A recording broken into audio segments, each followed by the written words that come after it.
এটা হলো যে ধরো 8 বিট দিয়ে মোট কতগুলো সংখ্যা প্রকাশ করা যাবে, তাইলে হবে 2 টু দি পাওয়ার 8, ঠিক আছে, অর্থাৎ 256টা। আর যদি জিজ্ঞাসা করে কত থেকে কত পর্যন্ত প্রকাশ করা যাবে, তাইলে হবে 0 থেকে 255 পর্যন্ত। তাহলে এইটার হলো দেখো মোট কতগুলো প্রকাশ করা যাবে, এটা হলো 2 to the power n K support করে, আর কত থেকে কত প্রকাশ করা যাবে সেটা হলো 2 টু দি পাওয়ার n, এই -1টা নিচে হবে 296। এটার জন্য কত 1 2 4 8 16 32 64, তারপর কত 128। এখন তখন 96 এর জন্য আমার অ্যাকচুয়ালি কয় বিট লাগবে, এতগুলা। এখন কত কত যোগ করলে হচ্ছে 64 আর কত 32, এতে কত হয়ে যাচ্ছে 96 হয়ে যাচ্ছে না? আর কোনগুলো লাগতেছে? শেষ না? দেখছো কয় সেকেন্ড লাগলো? এবার দেখো 59 করার জন্য কত, এটা কি নিব আমি?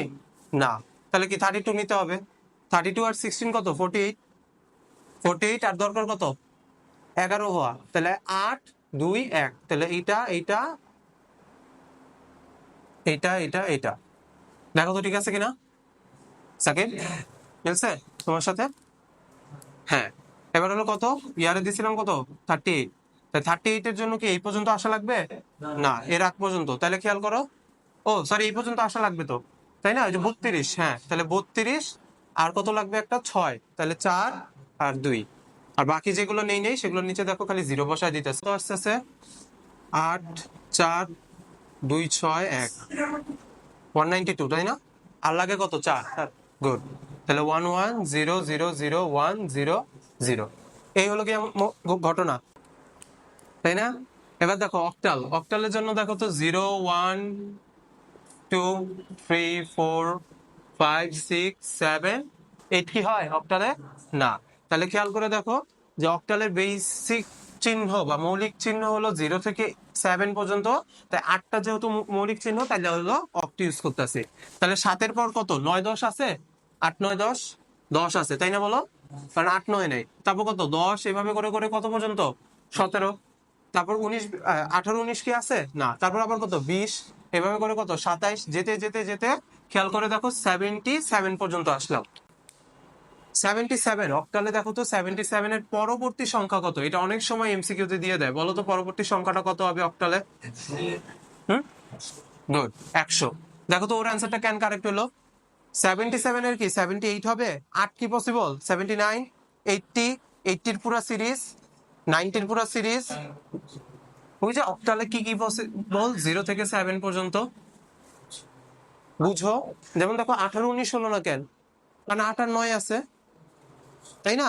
এইভাবে জিনিসটা চিন্তা হয়। তারপর ধরো 77 78 79 তো পসিবল না, এভাবে করে 80 সিরিজ পসিবল না, 99 পর্যন্ত পসিবল না, কিন্তু তাইলে 77 এর পরবর্তী সংখ্যা কত 100।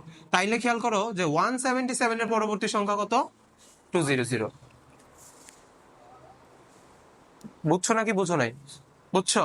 যেমন একটা জিনিস আবার বুঝাইয়া দেই আগে, ধরো 0 অক্টালে আছে, এটা হলো অক্টালের ফর্মে লিখতেছি, আর এটা হলো ডেসিমেল ফরম্যাটে লিখতেছি। তাহলে দেখো 0 ডেসিমেলও 0, 7 এর ডেসিমেলও 7। যখন আমরা ডেসিমেলে 8 লিখি, মানে দশমিক নাম্বার সিস্টেমে 8 লিখি, অক্টালে তখন ওই জায়গায় কি লিখি 10, বুঝতেছো? আবার দেখো আমরা যখন ডেসিমেলে 9 লিখি, অক্টালে তখন কি লিখি 11। এই জন্য খেয়াল করে দেখো, আমি কোনো একটা সংখ্যা পদ্ধতিতে যদি রিপ্রেজেন্ট করি, তাহলে আমাকে কিন্তু অবশ্যই সেটার বেসটা উল্লেখ করে দিতে হবে, নাহলে কিন্তু মানুষ বুঝবে না। যেমন দেখো 10 8, 10 হলো কি ভ্যালুটা, আর এটা কি কোন নাম্বার সিস্টেম সেটা রিপ্রেজেন্ট করতেছে, আর 8 10 এই দুটা সেম জিনিসটা বলো, আমরা কি এটা বুঝতে পারছি? ঠিক আছে, তাইলে একটা 2 মার্কসের কোশ্চেন আসলে কি লেখা যাবে? দেখো তো একটা 2 মার্কসের কোশ্চেন স্যাররা খুব প্রায় দেয়, 5 + 3 = 10, ব্যাখ্যা করো। 5 + 3 = 10, তুমি বললো 5 + 3 = স্যার কত 8। 8 হলো কি ডেসিমেল নাম্বার সিস্টেমে, তারপর সেটাকে যদি আমি অক্টালে কনভার্ট করে দিই, তাহলে সেটা কত হয়ে যাবে 10 হয়ে যাবে, ঠিক আছে? এইটা হলো জ্ঞানমূলক। আর অনুধাবনে আমরা কনভার্টটা কিভাবে হইলো সেটা দেখাই দিব। কনভার্সন তোমরা নিজেরা পারতে পারো, আমি দেখাই নেই, ঠিক আছে। তারপর ওই যে মানে ম্যাথ টাইপ অংশটা নিচে করব। আর জ্ঞানমূলকটা কি হবে স্যার, 5+3 হলো 8 হয় দশমিক নাম্বার সিস্টেমে, সেটাকে যদি আপনি অক্টালে কনভার্ট করেন তাহলে 10 হয়ে যায়। বোঝা গেছে? কোশ্চেন তুলো। ডেসিমেলের ক্ষেত্রে মৌলিক চিহ্ন হলো 0 to 9, তারপরে এ থেকে হলো 0 1 2 3,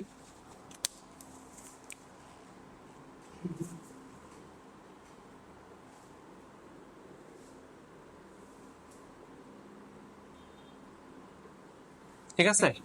এখন দেখো ওই যে আমি কেন ডেসিমেলের ওইটা তোমরা তো জানো যে 9 এর পর 10 হয়, এটা কি আবার শিখানো লাগে? এটা কেন বলছিলাম, এই কারণটাই বলছিলাম। দেখো 0 থেকে 9 গেল, এ থেকে এফ গেল, এফ এর পরবর্তী সংখ্যাটা আবার কত হবে? 1, গুড, 0, কারণ মৌলিক চিহ্ন আসবে। তারপর কত? 1 1, এভাবে করে করে করে কত পর্যন্ত? 1 9, 1 9 এর পর কিন্তু 0 বসাবো বলো? এখনো আমার মৌলিক চিহ্ন শেষ হয়েছে না। 1 9 এর তাহলে পরবর্তী সংখ্যা কত? গুড, এভাবে করে করে কত পর্যন্ত যাব? 1f এর পরবর্তী মৌলিক সংখ্যার ক্ষেত্রে আবার কি দশমিক স্থানীয় অঙ্কটা চেঞ্জ হবে, কত? 20, গুড। এভাবে করে কত? 29, এভাবে করে কত? 2a, তারপর কত? 12, এইভাবে করে যেতে যেতে যেতে এই যে এইখানে এসে পোলাবেন আবার আটকায় যায় যে ধরেন 19 মানে 99 এর পরবর্তী সংখ্যা কত? সব 100 বসায় দেয়, কত হবে? 99 এর পরবর্তী হেক্সাডেসিমাল 9 সাবাস।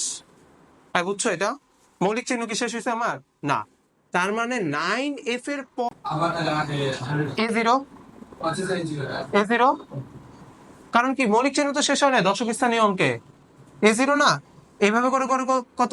a9, তারপর কত? ডাবল এ এফ, বুঝতেছ? এবার কত? আবার b0 bf c0 cf, এইভাবে করে কত? যতক্ষণ না ff আসবে, যতক্ষণ না কি আসবে। তারপর দেখো দশক স্থানীয় অঙ্ক কি সব মৌলিক চিহ্নটা শেষ না? আবার কি একক স্থানীয় অঙ্ক কি মৌলিকের যে বেসিকটা সেটাও শেষ না? এইবার আমি কয় স্থানীয় অঙ্কে যাব? 100। তার মানে কি 99 এর পর কি 100 হবে? তারপর ধরো কথার কথা 9f এর পর কত কি 100 হবে? না, এফ এর পরে কি হবে? 100। সময় নাও। 100, গুড। তুমি ক্যালকুলেটর দিয়ে চেক দাও, F plus 1 is equal to 100।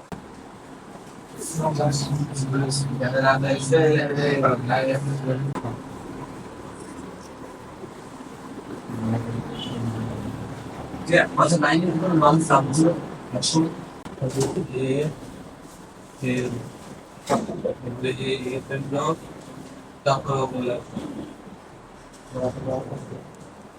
দেখো দশমিকে যখন 8, অক্টালে তখন কত? 10। দশমিকে যখন 9, অক্টালে কত? 11। এরা কত? 12 13 14 15 16 17, বুঝছো? এবার হলো হেক্সা। আমাদের কাছে মোটামুটি এই নোটটা থাকলে ধরো আমরা যে কোনো প্রবলেম মোটামুটি সর্টেড করতে পারবো।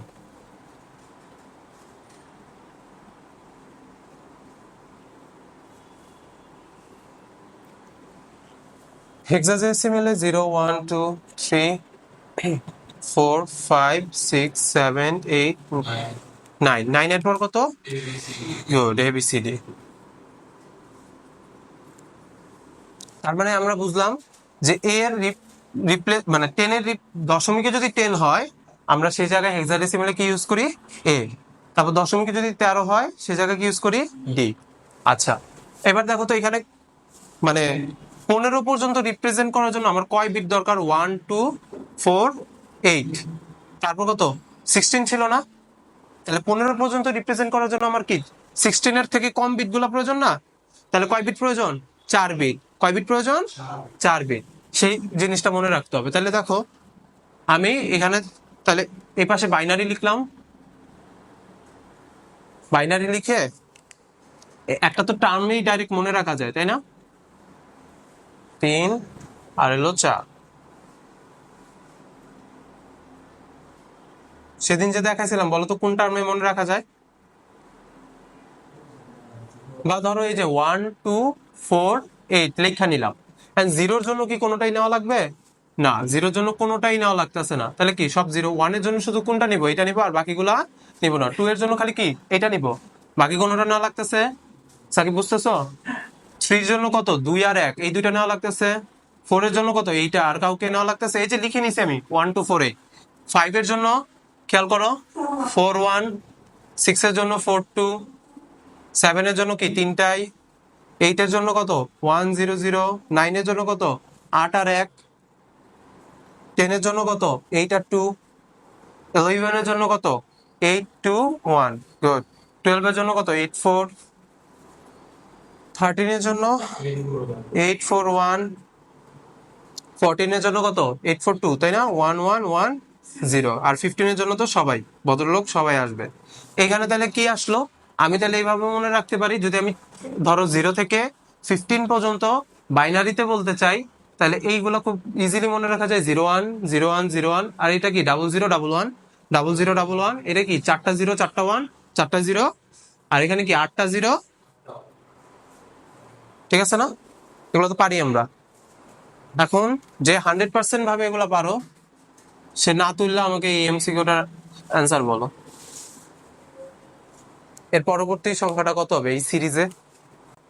দেখো 1, তাহলে 2 3 4 5 6 7 8, 7 বাড়ছে। তাহলে 8 এর থেকে এফ গেলে কত, আবার কোনি 9 10 11 12, sorry 9 10 9, A B C D E F, 7 বাড়ছে। এফ এর পর আবার 7 আগাতে হবে। এফ এর পর কি শিখেছি 1 0, এফ এর পর কি শিখেছি 1 0, শিখে নিছি না আগে। তাহলে 1 0 1 1 1 2 1 3 1 4 1 5 1 6, তার মানে ঠিক আছে। না তুমি এটাও করতে পারো, এফ প্লাস কত 7, এফ প্লাস কত 7, ক্যালকুলেটরে হেক্সাডেসিমাল ফরম্যাটে নিয়ে এফ প্লাস 7 দিবা, তোমাকে স্যার অ্যান্সার দিয়ে দিবে, মানে ক্যালকুলেটর সাহেব। বুঝছো?